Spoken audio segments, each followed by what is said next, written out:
Selamat pagi anak-anak. Selamat berjumpa kembali dengan channel Education and Sport. Sahabat matematika, matematika itu mengasihkan. Sebelum Bapak lanjutkan, Bapak ingatkan kembali bagi yang belum klik like dan subscribe-nya, silahkan klik like dan subscribe-nya. Karena like dan subscribe dari anak-anak Bapak merupakan modal bagi channel Bapak untuk tetap eksis menyampaikan kemajuan-kemajuan atau ilmu-ilmu pendidikan bagi kalian semuanya. Kepada yang sudah subscribe dan like-nya serta tekan loncengnya, Bapak ucapkan terima kasih yang sebesar-besarnya. Oke anak-anak, untuk pertemuan kedua ini kita masih tetap tentang tema 5 mengenai cuaca dan subtema satunya keadaan cuaca. Masih sama dengan yang kemarin anak-anak ya. Cuma kita masuki pembelajaran kedua. Tujuannya pun masih sama ya. Nah, kita lihat, perhatikan di sini ada beberapa orang anak pergi ke sekolah. Dia pakai apa? Bukan pakai baju sekolah nih, tapi pakai baju hangat ya, pakai baju mantel. Mengapa demikian? Mungkin karena suasananya atau cuacanya dingin. Kita lihat di bacanya. Kita lihat di bacaan ya. Kalian sudah bisa baca, pasti sudah langsung tahu ya. Sudah tahu mengapa anak-anak ini pakai baju mantel, pakai baju hangat ya. Ternyata semalam atau tadi malam, kata dalam cerita ini, hujan turun dengan deras sekali. Jadi biasanya kalau malamnya turun hujan, maka paginya akan terasa lebih dingin. Oleh karena itu, 3 orang anak ini berangkat ke sekolah menggunakan jaket ya. Jaket ini berguna untuk apa? Jaket berguna untuk melindungi tubuh dari udara dingin, biar kamu tidak merasa kedinginan jika menggunakan jaket. Nah, sekarang buat siapa nih yang pernah pakai jaket nih? Ya, kalau dingin pakai jaket. Punya ada kalian di rumah jaket masing-masing? Nah, Bapak yakin sudah punya lah ya. Sudah punya jaket masing-masing. Bagus-bagus lagi jaketnya. Jadi, kita memerlukan pakaian, bukan jaket aja ya. Pokoknya seluruh pakaian ini ya untuk menahan udara dingin ya, agar tubuh kita tidak kedinginan. Maka pakai pakaian yang agak tebal biar suasana dinginnya tidak terasa ya. Jadi tubuh menjadi lebih hangat. Nah, makanan juga bisa menghangatkan tubuh. Contohnya, kalau kalian habis makan suka keringatan. Ada nggak yang habis makan suka keringatan tuh? Nah, itu berarti makanan juga membuat tubuh menjadi hangat. Begitu juga minuman. Sama ya. Makanan, minuman juga membuat tubuh kita menjadi lebih hangat lagi. Banyak makanan dan minuman yang dapat menghangatkan tubuh kita. Ya, Nana ya. Nah, di dalam cerita ini mereka sedang ngobrol nih.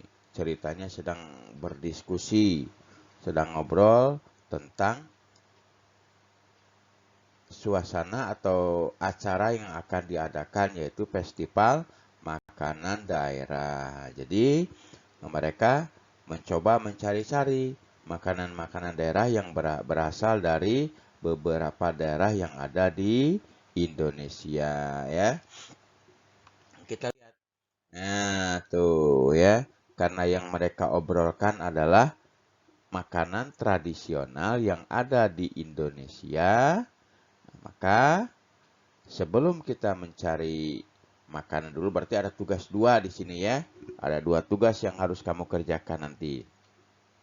1, nama-nama suku daerah di Pulau Sumatera aja lah dulu ya. Janganlah sampai di Indonesia dulu ya. Sekarang kita ini kan di pulau kita dulu ya. Pulau tempat kita tinggal yaitu Pulau Sumatera. Kita lihat di Pulau Sumatera ini ada banyak suku-suku yang ada di Pulau Sumatera yang harus kalian ketahui ya.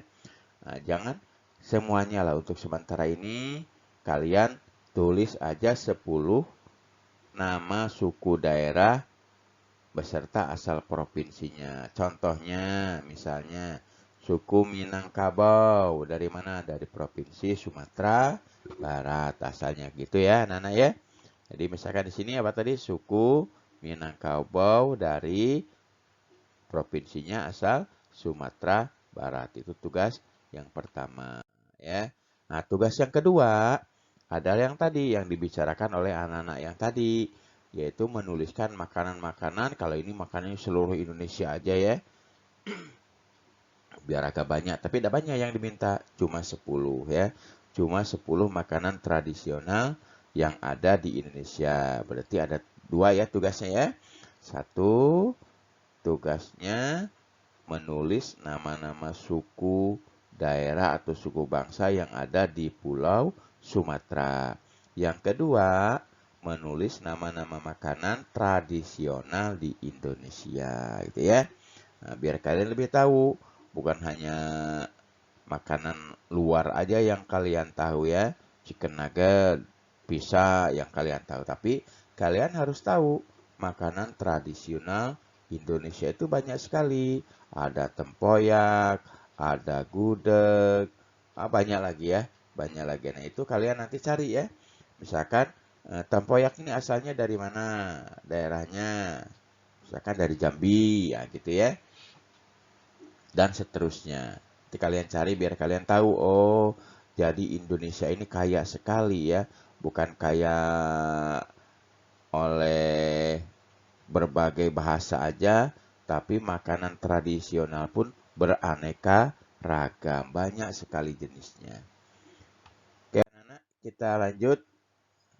Nah, karena tadi pagi anak-anak ya pergi ke sekolah. Sekarang hari sudah mulai beranjak siang, matahari bersinar cerah ya. Berarti kalau bersinar cerah berarti tak ada awan ya, tak ada mendung.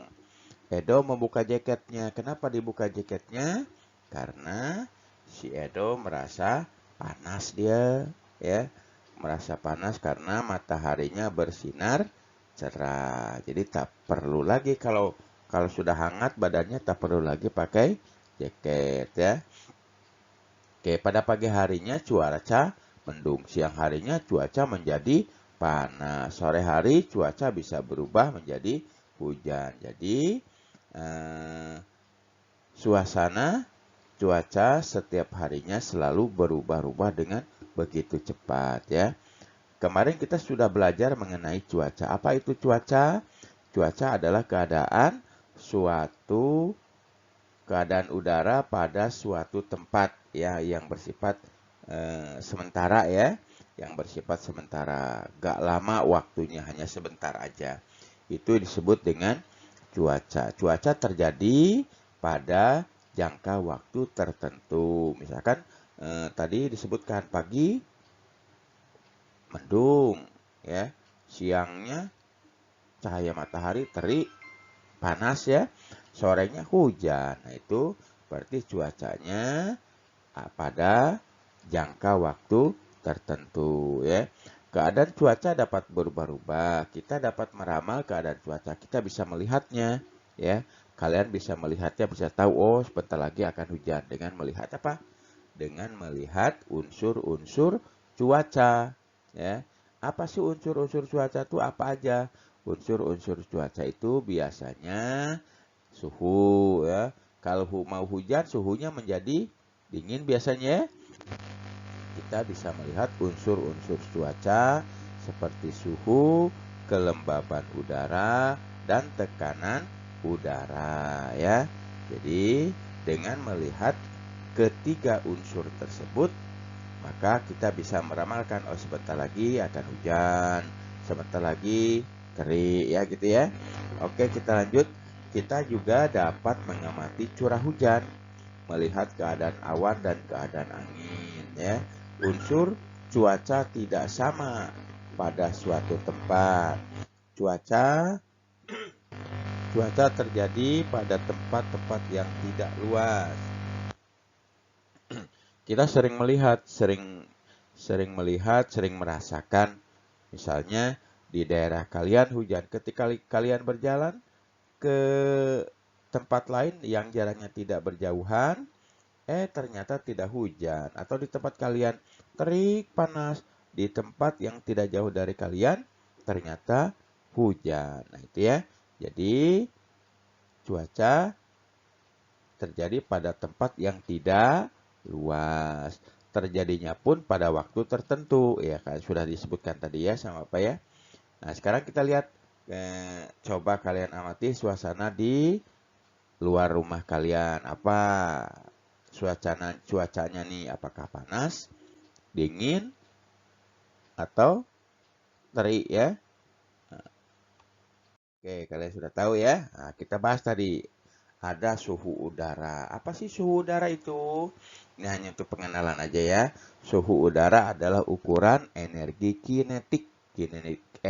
Energi kinetik ini energi gerak anak-anak ya. Energi gerak disebut energi kinetik. Energi diam disebut energi potensial. Nah ya. Jadi suhu adalah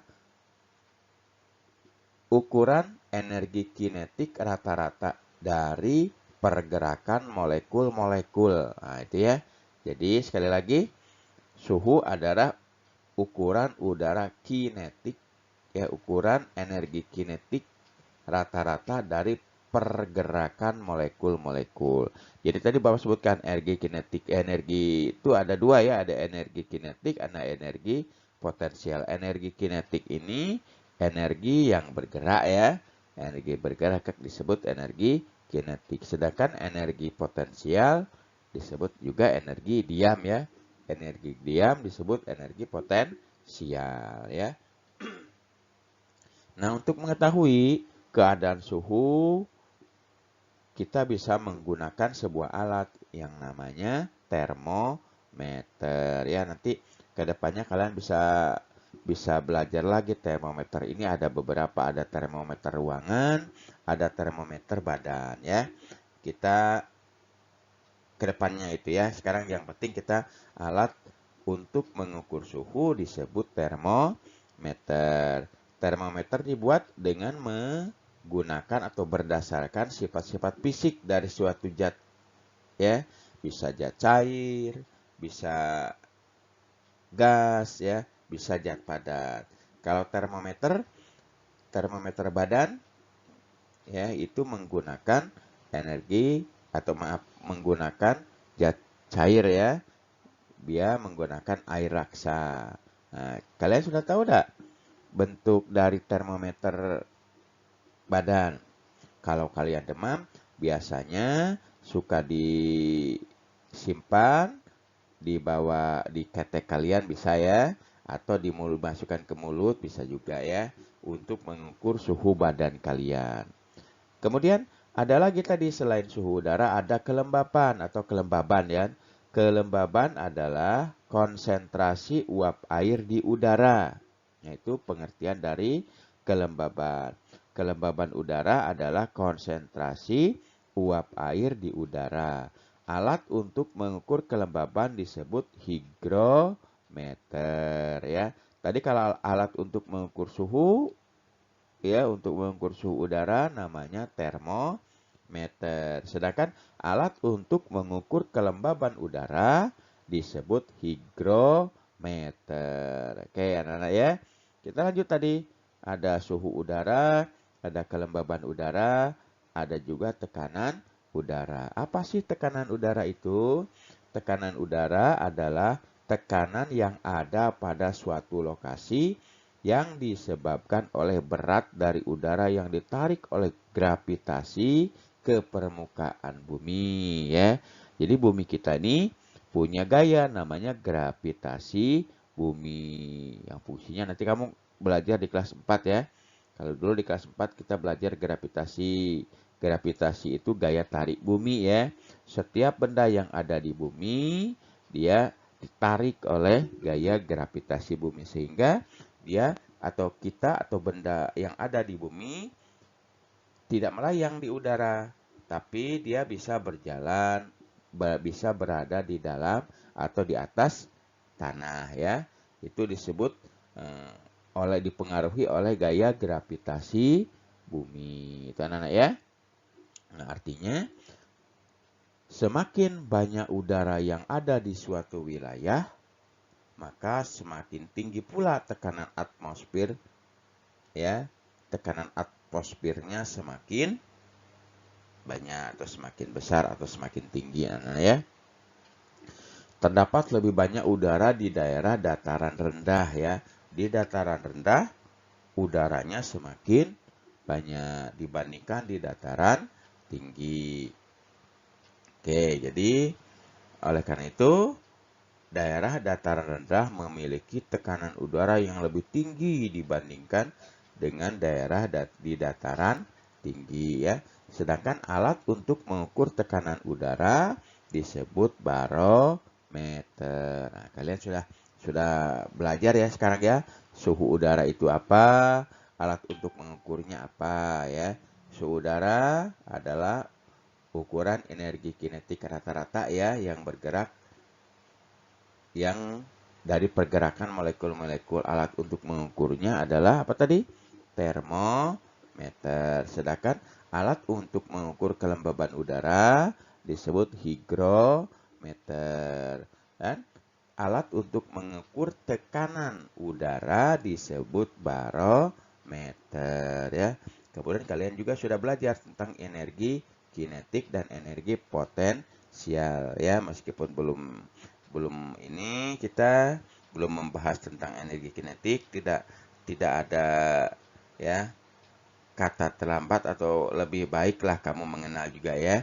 Mengenal tentang energi kinetik adalah energi yang bergerak, sedangkan energi potensial energi diam. Oke anak-anak ya. Nah, itu aja pelajaran hari ini.